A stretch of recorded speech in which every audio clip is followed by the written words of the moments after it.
Plazas hirviendo de manifestantes indignados, gobiernos al borde del abismo, sobre todo con la discriminación, opresión. Líderes que anuncian gobernaremos por los próximos 500 años. Desde México hasta los Andes se oye la explosión de movimientos indigenistas bramando contra los ricos, el capital extranjero y la globalización. En Ecuador, los indigenistas han ayudado a colocar a un presidente.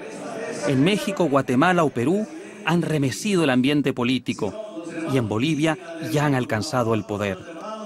Recorrí el continente hablando con campesinos y presidentes. Es el mejor aporte. Pobres y ricos. Segundo, despoblada. Intelectuales y empresarios para averiguar el porqué de todo esto.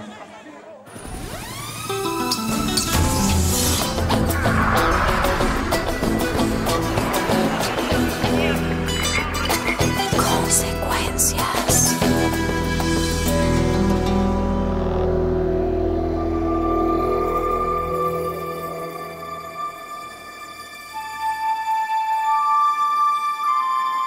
La música resuena. Los rituales son misteriosos. Los rostros proyectan aparente sabiduría, pero de alguna forma el mundo indígena no parece pertenecer a nuestro mundo. Especialmente no a nuestro mundo político. Sin embargo, de un tiempo a esta parte, eso está cambiando.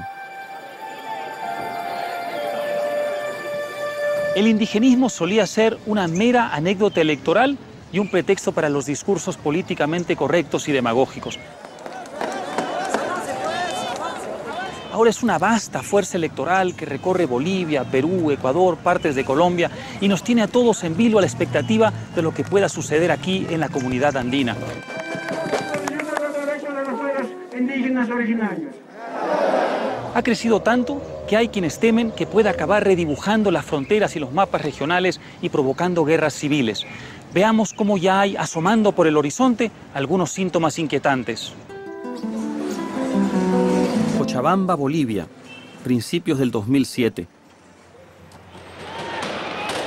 Un enfrentamiento opone a los cocaleros cercanos al presidente boliviano Evo Morales y a los habitantes de la ciudad. Los cocaleros indígenas quieren más poder para el gobierno de La Paz y los mestizos cochabambinos quieren alejarse de él. Corre la sangre. También hay episodios violentos en México, Perú, Ecuador y otros lugares. Para entender mejor estos resentimientos, hay que poner el dedo en las heridas abiertas del pasado colonial. La lucha por incorporar a los indígenas plenamente a nuestra vida democrática se parece mucho a la que se ha dado en otras partes, como en el África, como en el Asia. Las raíces del desencuentro se remontan a la colonia. Estamos en la plaza principal del Cusco, la vieja capital de los incas, y fue precisamente en estas hermosas inmediaciones donde se dio uno de los choques más brutales cuando los indígenas se rebelaron contra España y fueron aplastados por la maquinaria colonial. La rebelión se veía venir. Los españoles codiciaban las riquezas de los incas a toda costa. A pesar de algunos curas humanitarios, explotaban duramente a la población indígena y a veces ejecutaban en público a sus líderes. En mayo de 1781, una de esas cabezas rodó por el suelo y se incrustó en la historia. Si usted no reconoce el nombre de José Gabriel Condorcanqui, es seguramente porque lo conoce como Túpac Amaru II. Cuando los españoles atraparon al rebelde, el visitador José Antonio de Areche decidió darle un castigo ejemplar cerca de la plaza principal del Cusco. Y déjenme leerles algunas de las órdenes espeluznantes que dio. Y les advierto, no son aptas para cardíacos.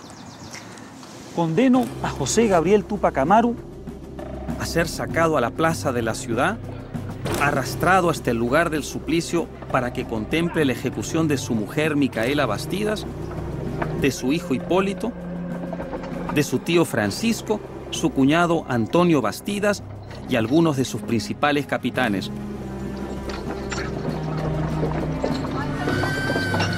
Concluidas esas ejecuciones, se cortará al inca por mano del verdugo la lengua y después, amarrado y atado por sus brazos y pies con cuerdas fuertes para atarlas a las cinchas de 4 caballos, que tirarán cada uno en dirección a las 4 esquinas de la plaza, de modo que sea descuartizado el cuerpo.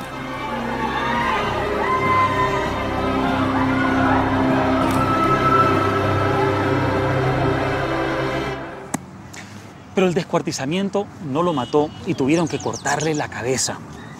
Para más INRI, el visitador se ensañó contra todos los nativos de la región, prohibiéndoles a los quechuas y otros grupos nativos usar, por ejemplo, sus vestimentas tradicionales e incluso tocar los pututos, esos instrumentos de viento hechos de caracol marino. Esta campaña del visitador naturalmente causó un profundo resentimiento entre los indígenas. Un resentimiento que viajó de generación en generación y que en ciertos sentidos se mantiene todavía. Hay algunos lugares en las alturas de los Andes donde ese rencor todavía puede encontrar su foco. Lugares con un aura espiritual que para algunos tiene una cualidad casi mágica. En el altiplano andino viajé a uno de los lugares más sagrados. Esta es la Puerta del Sol, el portal principal de Tiahuanaco, la ciudad que antes de su conquista por los incas se llamaba Taipicala, que en lenguaje aymara significa la piedra de en medio. Taipicala, en cuyas ruinas ahora me encuentro, fue el centro de un vasto imperio preincaico que reunió en estas hermosas montañas una gran confederación de pueblos aymaras.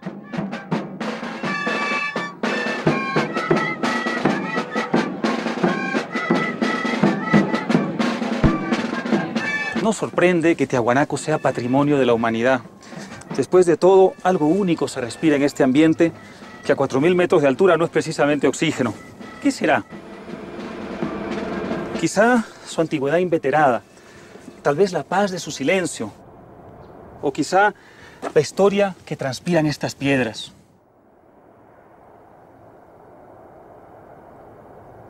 En todo caso, sea lo que sea, Evo Morales, presidente electo de Bolivia, vino aquí a comienzos del 2006, un día antes de asumir el gobierno, para recibir el bastón de mando de manos de los malcos, líderes indígenas, para resaltar sus orígenes aymaras. En señal de respeto se paseó por aquí descalzo, se colocó un chuco en la cabeza, se puso un manto ancestral o unco y entre ofrendas a la Pachamama, diosa madre, rindió culto a los ancestros. Y luego, recargado de energía, volvió a La Paz para asumir el gobierno. Queda usted posesionado como presidente constitucional. En su toma de posesión, Morales se dejó llevar por la euforia y a modo de revancha, aseguró que tras 500 años de opresión, había llegado la hora de que los indígenas gobiernen por los próximos 500 años. Poder para 500 años, para acabar con esa desigualdad, para acabar, sobre todo, con la discriminación, opresión, donde hemos sido sometidos como aymaras, quechos, guaraníes.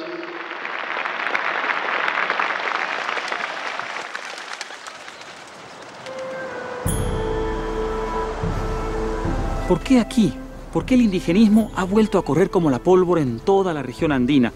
Quizá una respuesta obvia es que aquí viven los descendientes de las antiguas civilizaciones indígenas, practicando sus ritos y costumbres, hablando sus lenguas, en cierta forma inmunes a las influencias extranjeras que empezaron a llegar con la conquista y hoy llamamos globalización. Después de todo, no es fácil conquistar y cambiar las costumbres de naciones que viven desperdigadas por estas hermosas montañas tan misteriosas como inhóspitas. Pero aquí hay algo más que historia. Si bien La Paz, la capital de Bolivia, es la capital del nuevo indigenismo, el Chapare es sin duda la capital de la coca.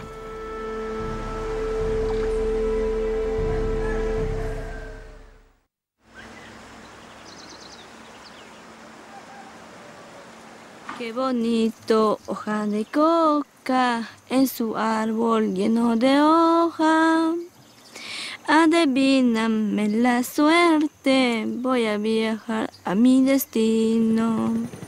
Chofercito de mala suerte, que viajas Tingo a Lima. Llévate pues esta coca para que chaccha el gobierno.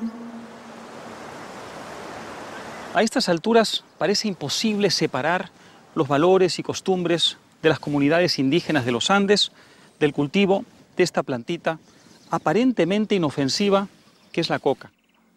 Durante miles de años las comunidades indígenas han visto en ella algo así como un antídoto contra el hambre, el mal de altura, el dolor físico, y por eso la han incorporado a su tejido cultural. Sin embargo, las comunidades indígenas, en algunos casos, estirando un poco las cosas, en estos tiempos empiezan a rendirle pleitesía como si fuera además un gran valor espiritual. El problema es que la coca es también la fuente principal de uno de los narcóticos más letales de nuestro tiempo, la cocaína.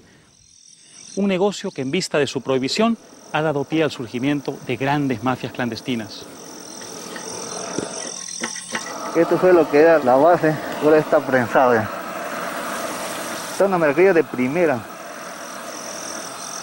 Una coca excelente para exportación. Según Naciones Unidas, se producen cada año unas 980 toneladas métricas de cocaína.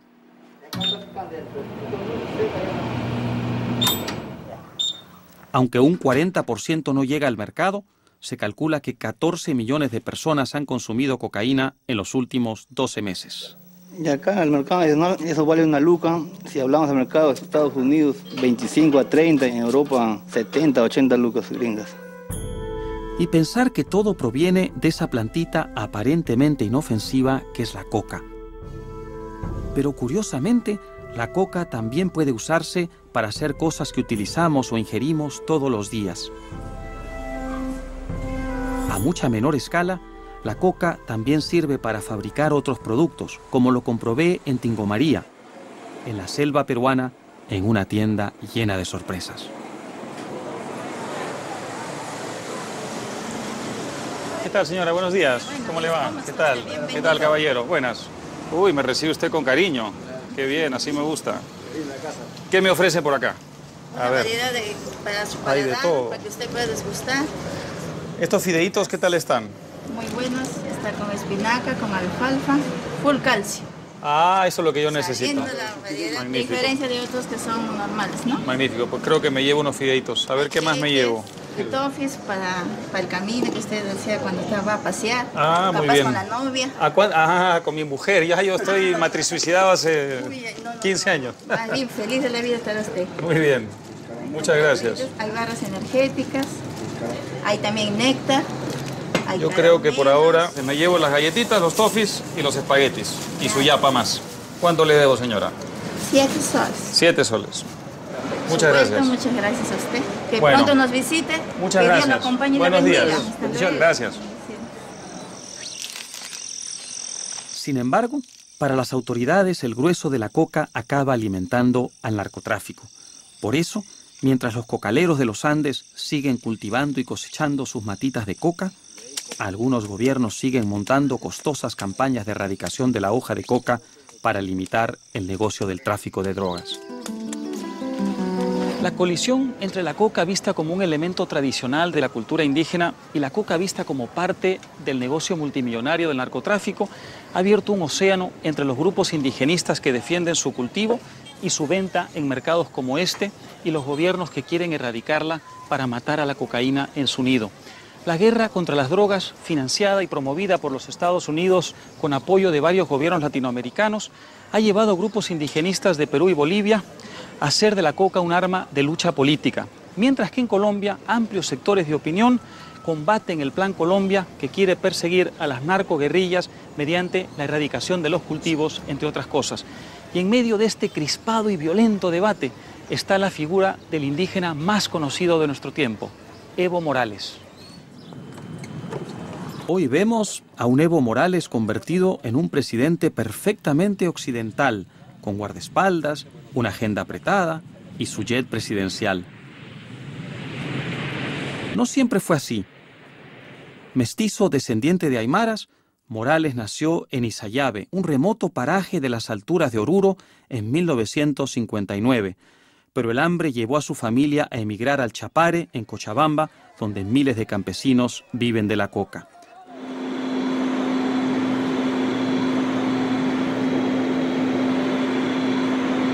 Antes caminaba Oruro,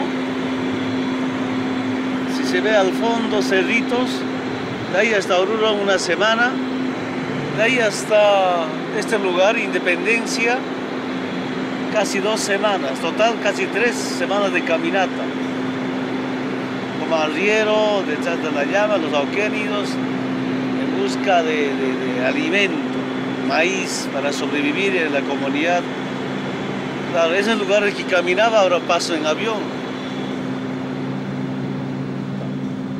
Hoy en día vuela con frecuencia al Chapare, donde surgió como líder sindical cocalero, apoyado por una población que lo eligió congresista en 1997, representando a un partido socialista, el MAS. Como líder del MAS, ayudó a derrocar a sucesivos gobiernos, acusándolos de querer entregar las riquezas naturales al extranjero. Evo Morales hizo del gas natural y la reivindicación de la coca el caballito de batalla del indigenismo siglo XXI. Su victoria electoral en diciembre de 2005 fue vista como el apogeo de ese proceso.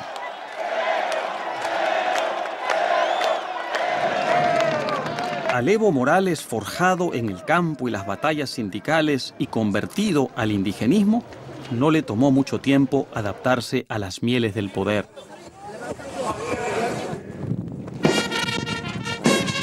Esos soldados, esos asesores, esos fastos. Un poder que usó desde el arranque para congraciarse con sus votantes cocaleros. El 28 de enero de 2006, en una de sus primeras visitas como presidente y para alarma de medio mundo, Evo Morales anunció aquí en Chinaota, en el Chapare, donde ahora me encuentro, a los cocaleros, que su gobierno revisaría la ley 1008 que limitaba el número de hectáreas que se podían destinar al uso legal de la coca. Evo Morales ha batallado duro y parejo para legitimar a la coca ante los ojos del mundo. Según él, la mayor parte de la coca tiene un uso tradicional y legítimo. Tengo frente a mí precisamente un saco lleno de coca con 25 kilos que cuesta alrededor de $100. Pero hay otras fuentes, como la Oficina de Naciones Unidas para el Control de las Drogas, situada en Viena, que dicen que el 70% de los cultivos se destinan al narcotráfico. Primero, la hoja de coca no es cocaína. La hoja de coca en su estado natural no hace daño a la salud humana. Por tanto, no podemos decir al cocalero como narcotraficante ni narcodependiente si la hoja de coca no hace daño a la salud humana, demostrado científicamente por muchas universidades europeas, norteamericanas. El movimiento indígena no es la cultura de la cocaína, no somos la cultura de la droga. Por tanto, estamos apostando a cero de drogas. Pero hay un problema serio, que no es un problema boliviano, sino un problema externo. El mercado, la demanda.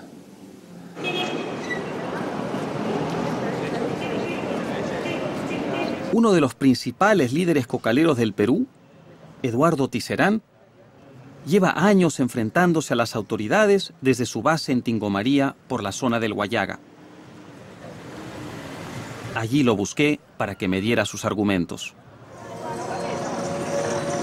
Nosotros no tanto pues defendemos al narcotráfico. Esta es una cuestión de supervivencia.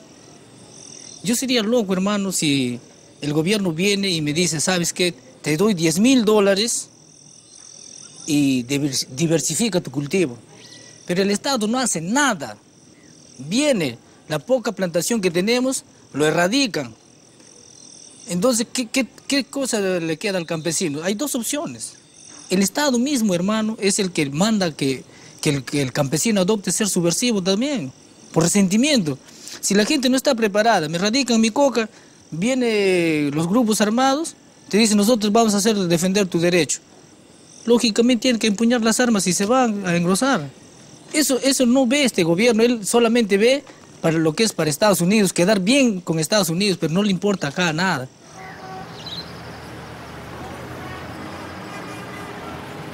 La hoja de coca se cultiva principalmente en los países andinos, como Colombia, Perú, Bolivia y en menor medida Ecuador. Pero Colombia es, con bastante diferencia, el principal productor de cocaína en el mundo.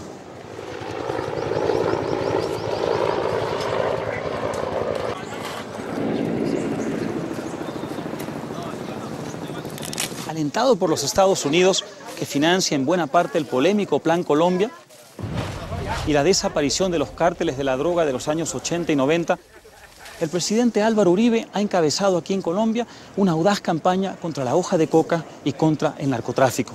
Sin embargo, en años recientes, el número de hectáreas con hoja de coca ha subido significativamente y han proliferado cárteles de la droga más pequeños y descentralizados, para no hablar de la participación de la narcoguerrilla en el tráfico de estupefacientes.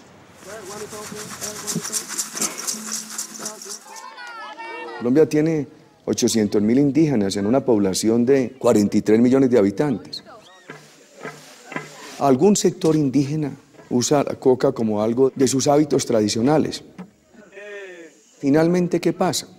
Finalmente, tras la idea de la costumbre ancestral, aparece la tentación del tráfico, del enriquecimiento, y ello conlleva el crimen, la desintegración de las familias y la afectación general a la sociedad. Si hay un país en el mundo que sabe el daño que hace la droga en todo el tejido social, es Colombia.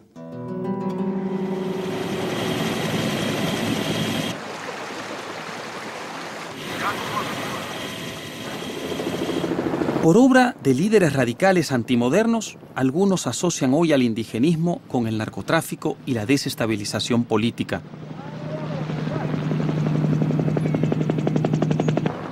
Pero los problemas tienen raíces más antiguas.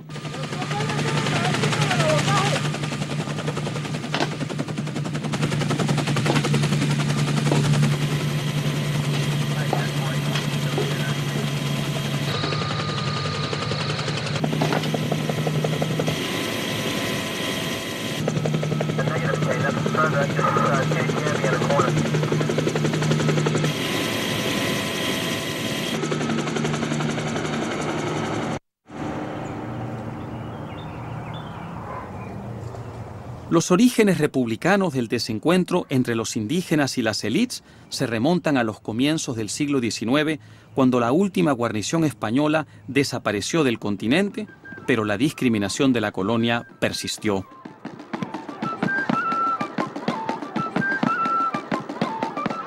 En ese entonces, solo 1 de cada 3 latinoamericanos hablaba español y se calcula que había 8 millones de indígenas, 42% de la población, basados mayormente en México, Guatemala, Ecuador, Bolivia y Perú.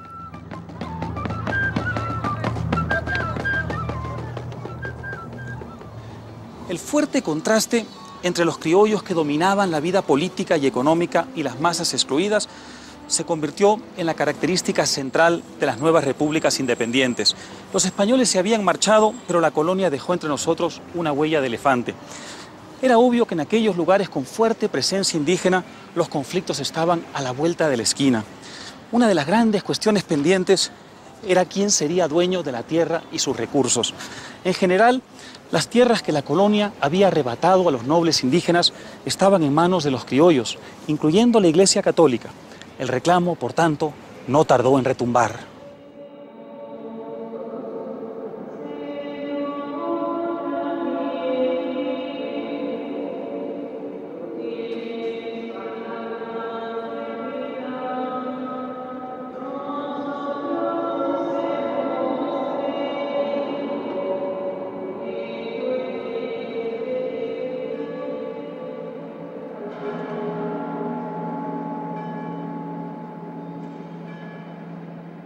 Este espléndido lugar es la Catedral Metropolitana de la Ciudad de México, una de las más impactantes de América. Se inició en el siglo XVI y no concluyó hasta 1813, poco antes de la independencia. Está edificada sobre una ruina azteca y su estilo churrigueresco, barroco, con toques neoclásicos, fue gran testigo de los acontecimientos del siglo XIX, incluida la gestación de la República. Esta catedral, situada en el Zócalo, en pleno corazón de la Ciudad de México, fue testigo de la Ley Lerdo, por ejemplo. Cuando Miguel Lerdo de Tejada inició en 1856 una reforma que obligó a la Iglesia Católica a vender sus propiedades para redistribuirlas entre los campesinos. Sin embargo, esta reforma hizo mucho más por los reformistas que por los campesinos, porque a estos no les permitió ser dueños de las haciendas expropiadas y en algunos casos les expropiaron sus propios lotes de tierra.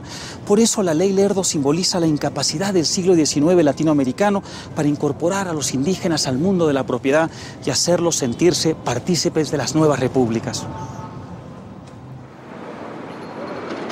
Aún hoy podemos ver vestigios de la gran riqueza mexicana de otros siglos concentrada en pocas manos, parte de ella vinculada en su día a la Iglesia. A fines del XIX, el 95% de la población rural carecía de tierra y la cuarta parte estaba en manos de apenas 200 familias. El surgimiento de líderes radicales indigenistas era simplemente cuestión de tiempo. Uno de ellos fue justamente un joven de Morelos, Emiliano Zapata, que nació aquí en Anenecuilco en 1879.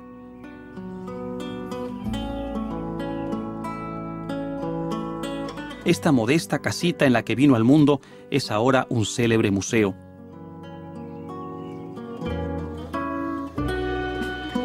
Zapata fue un mestizo, hijo de pequeños propietarios rurales, y dicen que hablaba náhuatl, aunque sobre esto hay mucha controversia. A los 30 años ya era el líder de su pueblo, el portavoz tremebundo de quienes pensaban que la tierra es de quien la trabaja. Partí en busca de un nieto del legendario revolucionario, también llamado Emiliano Zapata, para que me hablara de su famoso abuelo.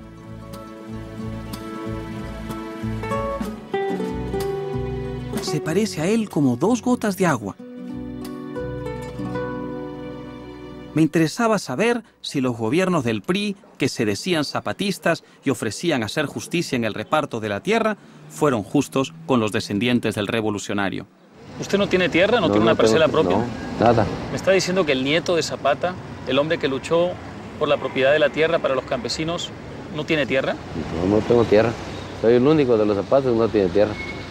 ¿Y por qué? Pues yo creo ya por azares del destino. ¿Pero lo ha intentado? Pues sí, he intentado con los gobiernos que me den créditos para comprar una parcela o para tener algún negocio. Pues yo siempre he manejado ganado. Pero nunca he tenido ni una respuesta de ningún gobernante. ¿Quién lo diría? El viejo líder revolucionario debe estar dando brincos en la tumba, después de todo lo que hizo para que los campesinos accedieran a la tierra. Recordemos su gesta. Hacia 1910, la dictadura de Porfirio Díaz estaba en serios aprietos y demócratas como Francisco Madero exigían elecciones libres. Finalmente, la revolución se encendió y en la década siguiente, en medio de la lucha de todos contra todos, algunos nombres se incrustaron en la imaginación del continente. El de Francisco Madero, Pancho Villa, Emiliano Zapata, Pascual Orozco, entre muchos otros. Y Emiliano Zapata pasó a la historia precisamente como jefe general del Ejército Libertador del Sur. Y todo ocurrió precisamente en este lugar.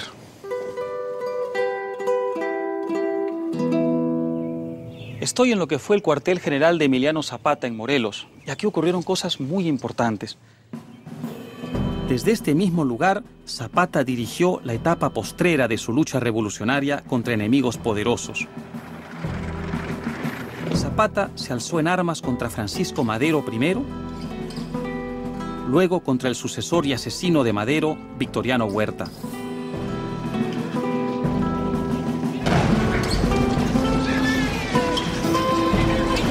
acabar con Zapata por la fuerza había probado ser muy difícil para las huestes oficialistas. Hacía falta mucha astucia. En 1919, el gobierno de Venustiano Carranza le tendió una emboscada a Emiliano Zapata, haciéndolo venir hasta aquí, la hacienda San Juan Chinameca, donde el ejército mexicano le disparó a mansalva desde allí, acribillándolo a balazos.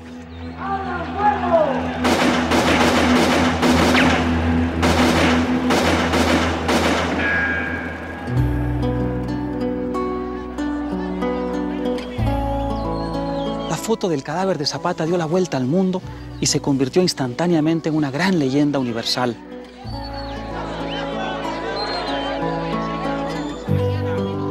Después de todo, había forzado a la Revolución Mexicana a realizar la famosa reforma agraria. Pero esa reforma, claro, había consistido en restituir la propiedad comunal o el ejido de los tiempos de la colonia, defraudando a millones de mexicanos que aspiraban a ser dueños de la tierra ancestral. Me pregunto si esa reforma colectivista fue realmente la reforma por la que Zapata dio su vida. Todo el tema del ejido, todo el tema de la posesión comunal de la tierra, no es una demanda original del zapatismo, que es la encarnación de la demanda agraria de la Revolución Mexicana. El lema de Zapata no era la tierra es de quien la trabaja, sino libertad y justicia. Era un lema liberal, no era un lema comunitario, revolucionario, indigenista. Después, en la época de Cárdenas, cuando el ejido se vuelve como la forma de darle respuesta a una supuesta aspiración comunitaria de tierras, entonces se hace la reforma agraria, que fue tremendamente desastrosa para la economía agrícola mexicana. Esa reforma se volvió a intentar más adelante en México y con algunas variantes fue imitada en muchos países a lo largo del siglo XX con similares resultados.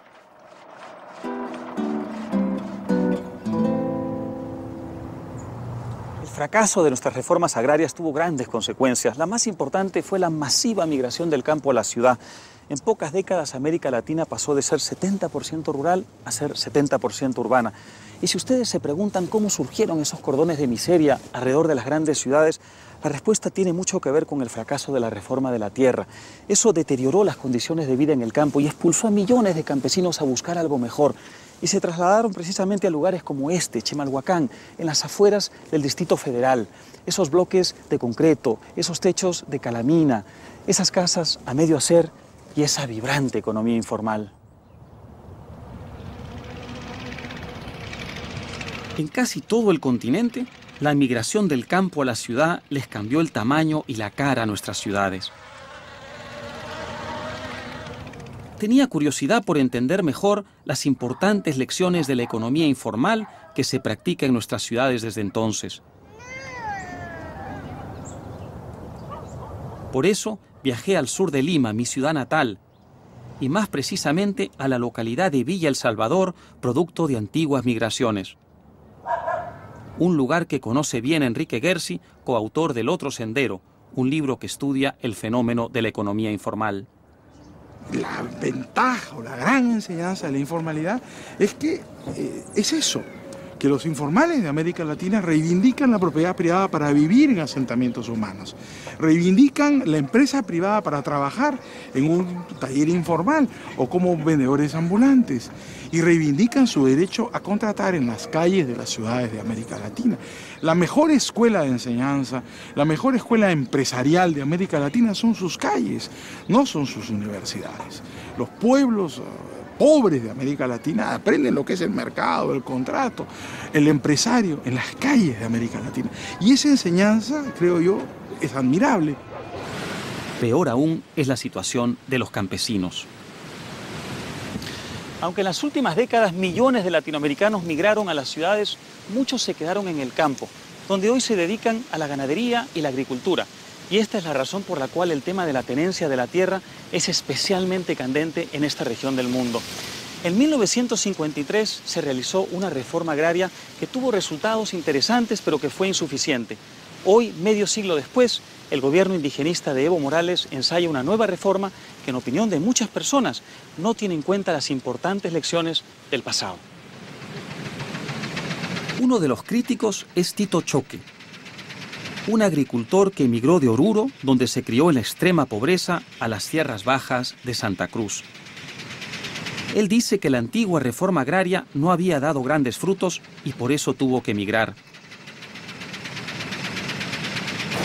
En Santa Cruz, gracias a su trabajo y el acceso a la propiedad de una parcela de tierra, construyó un patrimonio dando trabajo a otros como él. Ahora dice que la nueva reforma agraria va por mal camino.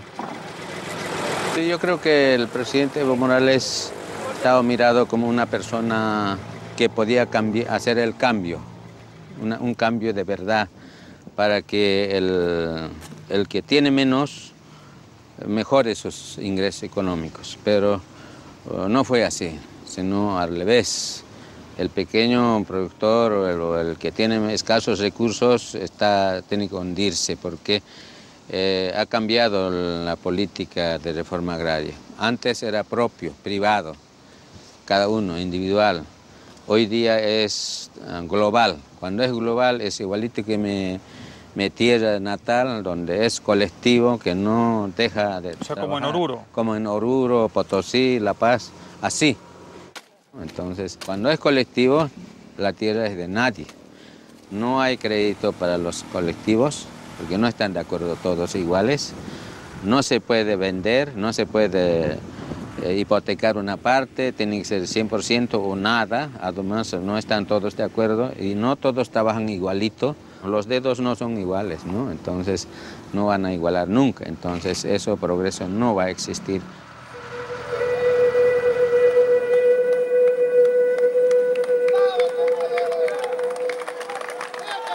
Y si ese progreso no se da, se agravará la frustración de millones de personas que todavía no se sienten integradas. Una frustración que ha resucitado el indigenismo revanchista. Mira cómo nos roban, compañeros. No éramos 100, éramos mucho más, compañeros. ¿Sí o no? El resultado ha sido explosivo. En años recientes, Bolivia ha sido prácticamente dividida en dos países. Por un lado está el noroeste, que apoya al presidente Evo Morales. Pedimos la renuncia del prefecto Manfred Reyes Villa. Por el otro está el sureste, donde la gente de Santa Cruz y Cochabamba pide más autonomía y acusa a Evo Morales de querer concentrar todo el poder en la capital.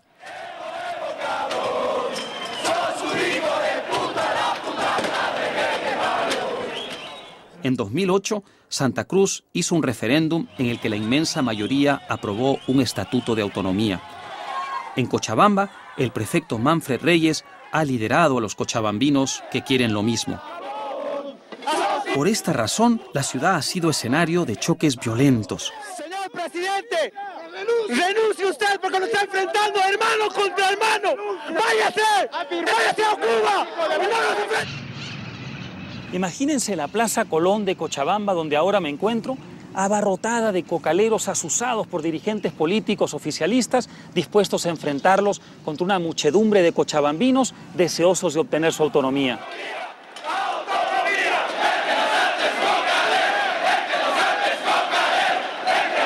Eso fue lo que ocurrió a comienzos del 2007 en esta misma Plaza Colón. Era la vieja costumbre de enfrentar a indígenas contra mestizos, a pobres contra ricos, y de enfrentar al sur y el oriente bolivianos, donde abundan los recursos naturales y hay empresarios mestizos exitosos, con el noroeste del país, que es más pobre y tiene fuertes raíces indígenas. Me pregunto, ¿era necesario? ¿Era inevitable este choque?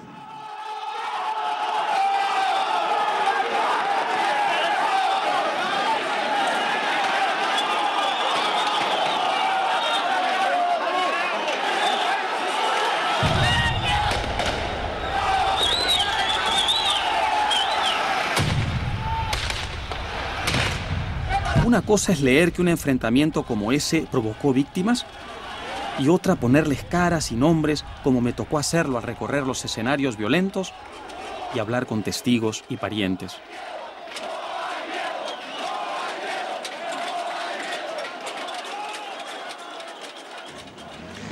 Los enfrentamientos entre los partidarios de Morales y los partidarios de Reyes provocaron 3 muertos y numerosos heridos. Uno de los muertos fue un muchacho de 18 años, al que la turba asesinó a machetazos en este mismo lugar antes de colgarlo de este árbol. Esos muertos y esos heridos nos hablan de antiguos enconos políticos y sociales que ahora se han entreverado con el resentimiento étnico. En las mismas elecciones en las que los bolivianos eligieron presidente a Morales, los cochabambinos eligieron prefecto a Manfred Reyes, su adversario. Estábamos empezando a conversar. Aunque esa aparente contradicción se podía interpretar como una forma de no darle demasiado poder a nadie, alimentó el conflicto.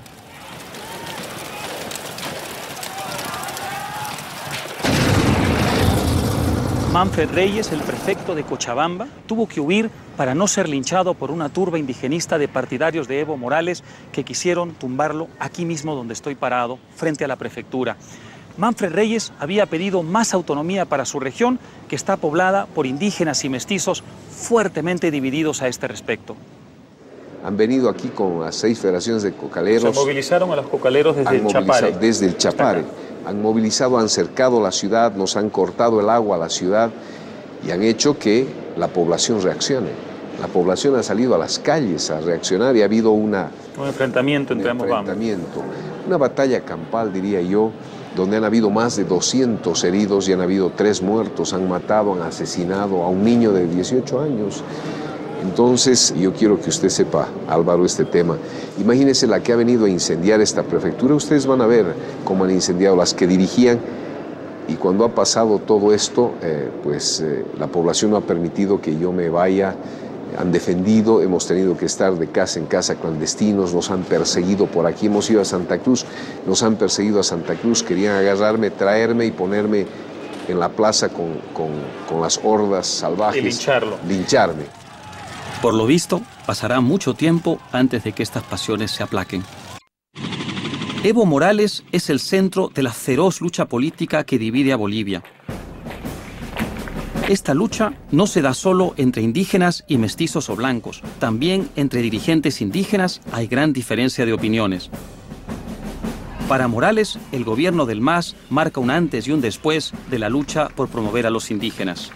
Por lo menos en Latinoamérica, o en América, los indígenas hemos sido los más odiados, despreciados, discriminados, humillados, explotados, sometidos, en los hechos los más vilipendiados de la historia boliviana y latinoamericana.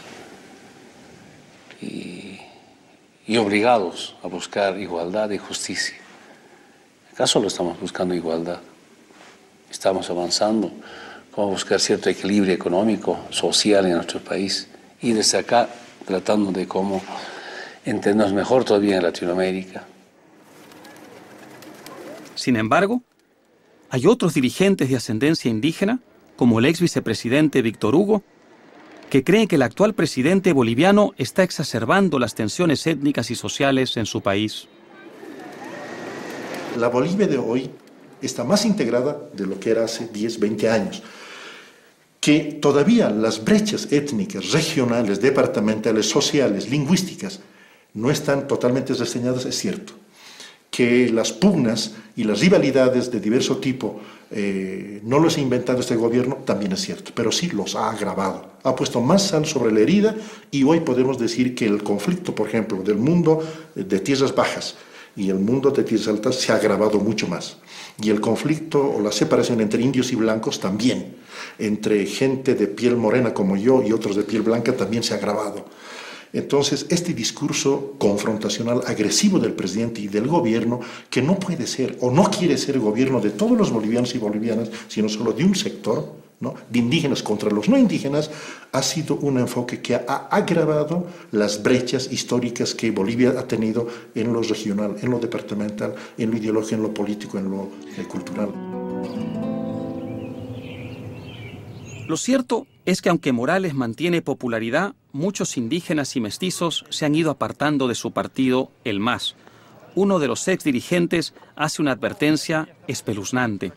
¿Quiénes son estas niñas? ¿Cómo se llaman? Hijas, se llama, oh, qué bonita. ¿Cómo te llamas tú? Cuéntame. Se llama Claves. Le pregunté a Primitivo si se imagina de aquí a 20, 30 años una Bolivia en paz, unida, en la que collas y cambas coexistan en la pluralidad con absoluta naturalidad. Es posible. Es posible siempre y cuando un presidente tiene que ser un presidente de todos los bolivianos, no de su color político. Pero si sale el Evo dentro de otro presidente y sigue va a manejar el mismo que se está manejando, yo creo que no. Más al contrario, yo digo, apuntamos a la guerra civil en Bolivia.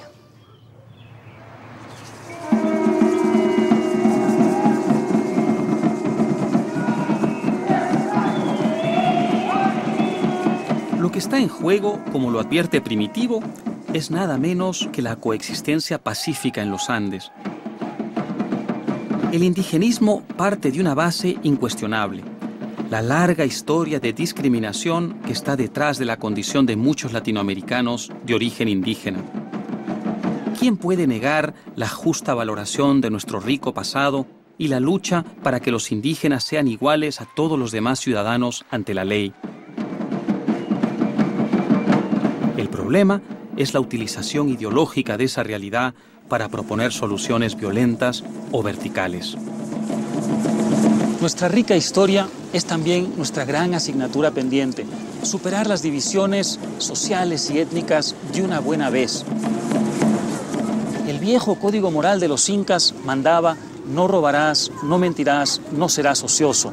La mejor forma de rendir homenaje a los rebeldes del Yucatán o a los cuerpos descuartizados de Tupac Amaru en el Perú o Tupac Katari en Bolivia es obrar por una coexistencia pacífica bajo leyes y costumbres ciegas al origen y la raza. En lugar de declarar guerras imposibles de ganar al mundo occidental como hace el indigenismo cuando se aparta de la legítima valoración del pasado, o de preservar sistemas elitistas que dificultan la participación de los pobres en la empresa, la vida civil y la propiedad, debemos aprender las grandes lecciones de nuestro pasado. Ojalá que nuestro pasado sea alguna vez un futuro, en palabras de José María Arguedas, un gran indigenista peruano, de todas las sangres.